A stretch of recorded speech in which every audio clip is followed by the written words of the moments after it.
പാലക്കാട് നഗരസഭയിൽ P Smitheesh ബി.ജെ.പിയുടെ chairperson സ്ഥാനാർത്ഥി, T ബേബിയാണ് vice chairperson സ്ഥാനാർത്ഥി. ആദ്യം ഒരു പ്രതികരണം കാണാം. തുടർച്ചയായിട്ട് മൂന്നാമത്തെ തവണ പാലക്കാട് നഗരസഭയിൽ ഭരണത്തിലെത്തുന്ന ഭാരതീയ ജനതാ പാർട്ടിയുടെ NDA സഖ്യത്തിൻ്റെ ചെയർമാൻ സ്ഥാനാർത്ഥിയായി 3 ടേം കൗൺസിലറായിരുന്ന, ആരോഗ്യ സ്റ്റാൻഡിംഗ് കമ്മിറ്റി ചെയർമാനായിരുന്ന BJPയുടെ നിലവിലെ ജില്ലാ general secretary P Smithesh NDA സഖ്യത്തിൻ്റെ ചെയർമാൻ സ്ഥാനാർത്ഥിയായിട്ട് മത്സരിക്കും. അതുപോലെ വൈസ് ചെയർപേഴ്സൺ സ്ഥാനാർത്ഥിയായി 3 ടൈം കൗൺസിലറായിരുന്ന ഞങ്ങളുടെ ജില്ലാ ഉപാധ്യക്ഷ ടി ബേബി ചേച്ചി വൈസ് ചെയർപേഴ്സൺ സ്ഥാനാർത്ഥിയായിട്ടും മത്സരിക്കും. പാലക്കാട് നിന്ന് ഐഷത്തുൽ ഷംന വിവരങ്ങളുമായി ചേർന്നു. ഷംന, ഗുഡ് മോർണിംഗ്, പറയൂ. Shamna, good morning. കേട്ടോ ഷംന? അങ്ങനെ സ്ഥാനാർത്ഥി പ്രഖ്യാപനമായി തീർച്ചയായും സ്ഥാനാർത്ഥി പ്രഖ്യാപനമായിരിക്കുന്നു. കഴിഞ്ഞ ദിവസങ്ങളിലൊക്കെ സംസ്ഥാന നേതൃത്വം പ്രഖ്യാപിക്കുമെന്നൊക്കെ പറഞ്ഞിരുന്നെങ്കിൽ കൂടി ഇന്ന് യോഗം ചേർന്ന ശേഷമാണ് BJPയുടെ ഇപ്പോൾ സ്ഥാനാർത്ഥി പ്രഖ്യാപനം ഉണ്ടായിരിക്കുന്നത്. പാലക്കാട് നഗരസഭയെ സംബന്ധിച്ച് ഈ വിഭാഗീയ പ്രശ്നങ്ങളൊക്കെ ഏറ്റവും രൂക്ഷമായി മുൻ നഗരസഭാ അധ്യക്ഷ ഉൾപ്പെടെ നേതൃത്വത്തിനെതിരെ ആഞ്ഞടിക്കുന്ന ഒരു സാഹചര്യമൊക്കെ ഉണ്ടായിരുന്നു.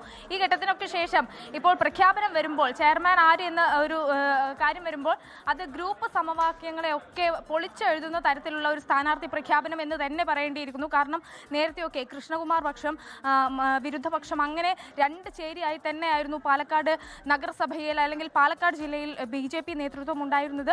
പക്ഷേ അതിനൊക്കെ മറികടന്നുകൊണ്ടാണ് ഇപ്പോൾ ഈ പ്രഖ്യാപനം വരുന്നത്. അതായത് ഈ കൃഷ്ണകുമാർ വിരുദ്ധ പക്ഷത്തിൽ നിന്നും മറ്റു ഒരാൾക്കും സീറ്റ് കിട്ടാത്തൊരു സാഹചര്യം അത് ഈ സ്ഥാനാർത്ഥി പ്രഖ്യാപന വേളയിൽ ആദ്യഘട്ടത്തിലൊക്കെ ഉണ്ടായിരുന്നു. പിന്നീട് സംസ്ഥാന നേതൃത്വം ഇടപെട്ടാണ് വിരുദ്ധ പക്ഷത്തിൽ നിന്നുള്ളവർക്ക് കൂടി മത്സരിക്കാൻ ഒരു അവസരം നൽകുന്നതും സീറ്റ് നൽകുന്നതും.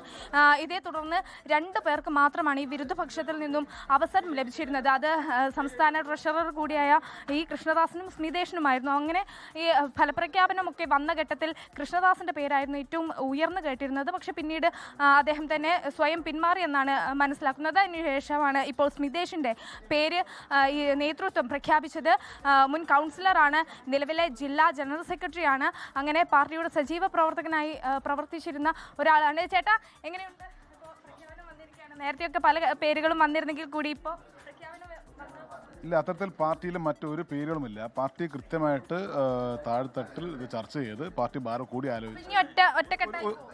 അതിനകത്ത് ഒറ്റക്കെട്ടാണ് ഓൾറെഡി. ഇനി നമ്മൾ ഒറ്റപ്പെടാനില്ല, ഒറ്റക്കെട്ടാണ്, അതിനകത്ത് വേറൊന്നുമില്ല. അതാണ് എന്തായാലും ഒറ്റക്കെട്ടായി തന്നെ മുന്നോട്ട് പോകും. ഇനി പാലക്കാട് ഒന്നിച്ച് പോകുമെന്നാണ് ഇപ്പോൾ പറയുന്നത്. ലോകത്തെവിടെയായാലും ഏത് സമയത്തും 24 വാർത്തകളും ഓഗ്മെന്റഡ് റിയാലിറ്റി പാക്കേജുകളും എക്സ്പ്ലെയിനറുകളും വിശദമായി കാണാൻ ഞങ്ങളുടെ YouTube ചാനൽ നിങ്ങൾക്ക് സബ്സ്ക്രൈബ് ചെയ്യാം.